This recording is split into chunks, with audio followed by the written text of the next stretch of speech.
স্ত্রী সর্বপ্রথম হযরতে খাদিজাতুল কুবরা রাদিয়াল্লাহু তাআলা আনহা জান্নাতের সার্টিফিকেট পেয়েছেন। 2 নম্বরে যিনি জান্নাতের সার্টিফিকেট পেয়েছেন ফেরাউন, এত বড় জালেম, এত বড় জালেমের স্ত্রী আসিয়া, যে ফেরাউন নিজেকে রব দাবি করলেন, যে ফেরাউন নিজেকে খোদা দাবি করলেন, কোরআনে বর্ণিত আছে বললেন আনা রব্বুকুমুল আলা, আমি বড় খোদা। ফেরাউন যে নিজেকে বড় খোদার দাবি করলেন, এই ফেরাউনের ঘরে থাকার পরেও, এই ফেরাউনের ঘরে সংসার করার পরেও যে আসিয়া নিজে জান্নাতের সার্টিফিকেট নিয়ে গেলেন, কোরআনে বর্ণিত আছে আল্লাহ পাক রব্বুল আলামিনের কাছে বলেন ওয়াদারাবাল্লাহু মাসালাল লিল্লাযিনা কাফারু ইমরাআতা ফিরআউন ইয ক্বালাত রাব্বি ইবনিলি ইনদাকা বাইতান ফিল জান্নাহ ওয়ানাজ্জিনি মিন ফিরআউন ওয়া আমালিহি ওয়ানাজ্জিনি মিন কওমিজ যালিমিন। ফেরাউনের স্ত্রীর উদাহরণ দিতে গিয়ে আল্লাহ পাক বলেন ফেরাউনের স্ত্রী ফেরাউনের নির্যাতন সহ্য করার পর তার ঘর করলেন আর আমার কাছে বললেন রব্বি ইবনিলি, আয় আল্লাহ আমার জন্য একটা জান্নাতের মধ্যে ঘর বানান। আমি ফেরাউনের স্ত্রীর কথা কবুল করলাম, আমি তার জন্য তাকে 2টা সার্টিফিকেট দিয়ে দিলাম। একটা হলো দুনিয়াতে থাকা অবস্থায় জান্নাতে, 2 নম্বর সার্টিফিকেট হলো আমি আল্লাহ ফেরেশতাদেরকে দিয়ে ওই আসিয়ার জন্য জান্নাতে একটা ঘর বানাইলাম। আমার মা বোনেরা, আপনার স্বামী কোনো ফেরাউনের থেকে খারাপ নয়। আপনি চাইলে স্বামীকে ভালো করতে পারেন, স্বামীকে বুঝাইতে পারেন। ফেরাউন মার্কা স্বামী আমার মনে হয় এখানে যত মা বোন আছেন কারো স্বামী নয়। স্বামী যদি নামাজ না পড়ে স্বামীকে নামাজের কথা বলেন, নিজেও নামাজ পড়েন, স্বামীকে বুঝান, নিজেও বুঝার চেষ্টা করেন, নিজেও পর্দার মধ্যে থাকার চেষ্টা করেন। আমার মা বোনেরা জানে না, তাদের কণ্ঠের আওয়াজটা পর্যন্ত সতর। বেগানা পুরুষ যদি তাদের কণ্ঠের আওয়াজটা শুনে, তাহলে ওই বেগানা পুরুষের আওয়াজটা শোনার কারণে ওই মার আমল নামায় জেনার গুনাহ লেখা হবে। এই জন্য বিভিন্ন জায়গায় বিভিন্ন সময় দেখা যায় কিছু মেয়েরা এমনভাবে চলাফেরা করে। এই জন্য আমি গজলের আকারে বলি, যে মেয়েটা রাস্তাঘাটে মাথায় কাপড় নাই, বুঝতে হবে সেই মেয়েটার লজ্জা শরম নাই।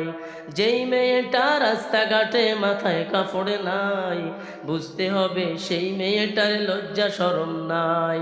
কিছু মেয়ে নিজের দেহ বাজারেও দেখায়, লজ্জা না থাকিলে কি আর লজ্জা দেওয়া যায়? লজ্জা না থাকিলে কি আর লজ্জা দেওয়া যায়? কিছু মেয়ে ঠোঁটে মুখে লাগায় কত রং, রাস্তাঘাটে বাসে উঠে দেখায় কত রং। কিছু মেয়ে মুখে ঠোঁটে লাগায় কত রং, রাস্তাঘাটে বাসে উঠে দেখায় কত রং। তাদের দেখে যুবকেরা, তাদের দেখে যুবকেরা আলসোকে তাকায়, তাদের দেখে যুবকেরা বারবার তাকায়। লজ্জা শরম না থাকিলে লজ্জা দেওয়া যায়, লজ্জা কি আর না থাকিলে লজ্জা দেওয়া যায়। যে মেয়েটা রাস্তাঘাটে মাথায় কাপড় নাই, বুঝতে হবে সেই মেয়েটার লজ্জা শরম নাই, বুঝতে হবে সেই মেয়েটার লজ্জা শরম নাই। যে মেয়েটা পোশাক পরে ফাঁকে কিরণ মালা, মরার পরে বুঝবে তুমি মালার কি যে জ্বালা। যে মেয়েটা পোশাক পরে ফাঁকে কিরণ মালা, মরার পরে বুঝবে তুমি মালার কি যে জ্বালা। সেদিন শুধু কাঁদবে আফসোস, সেদিন শুধু করবে আফসোস, কাঁদবে রে হায় হায়। লজ্জা শরম না থাকিলে লজ্জা দেওয়া যায়। যে মেয়েটা রাস্তাঘাটে মাথায় কাপড় নাই, যে মেয়েটা রাস্তাঘাটে মাথায় কাপড় নাই, বুঝতে হবে সেই মেয়েটার লজ্জা শরম নাই, বুঝতে হবে সেই মেয়েটার লজ্জা শরম নাই, বুঝতে হবে সেই মেয়েটার লজ্জা শরম নাই। আমার মা বোনেরা, আপনাদের ব্যাপারে আল্লাহ পাক রব্বুল আলামিন কোরআনের মধ্যে কত বড় কথা বলেছেন, কত দমকের সাথে বলেছেন।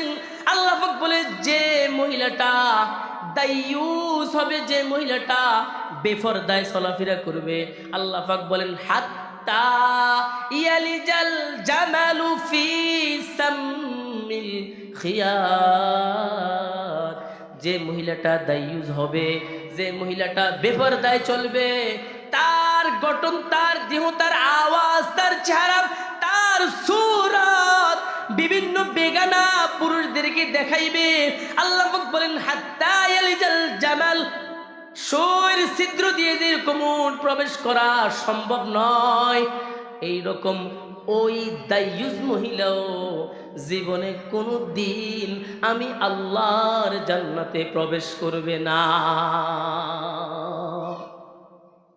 আমার মা বোনেরা, চাইলে আপনিও আপনাকে খাদিজাতুল কুবরা রাদিয়াল্লাহু তাআলা আনহার জীবনে আপনার জীবনকেও পরিচালিত করতে পারেন, আপনাকেও চালাইতে পারেন।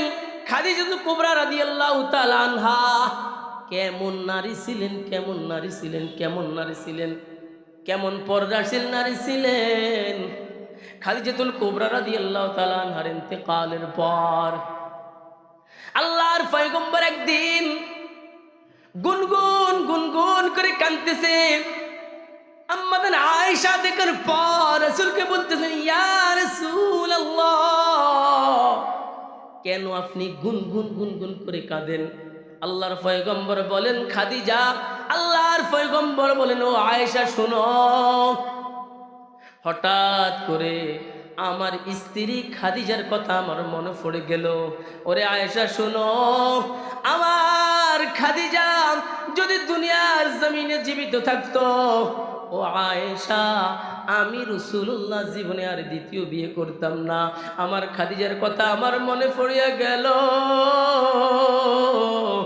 আমার খাদিজা কেমন বিবি ছিলেন আমার। ওরে আয়েশা শুনো, তোমরা আমার সুখের দিনের বিবি, আর আমার খাদিজা ছিল আমার দুঃখের দিনের বিবি। যে সময় মক্কার চতুর্দিকে আমার শত্রু আর শত্রু, আমার শত্রুর কোনো শেষ নাই, ওই শত্রুর মাঝে আমি বাস করি।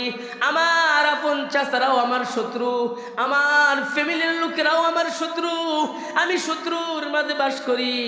ওই সময় খাদিজাতুল কুবরা রাদিয়াল্লাহু তাআলা আনহা আমাকে হাত ছানি দিয়েছিল, আমাকে বলেছিল, ও পয়গম্বর,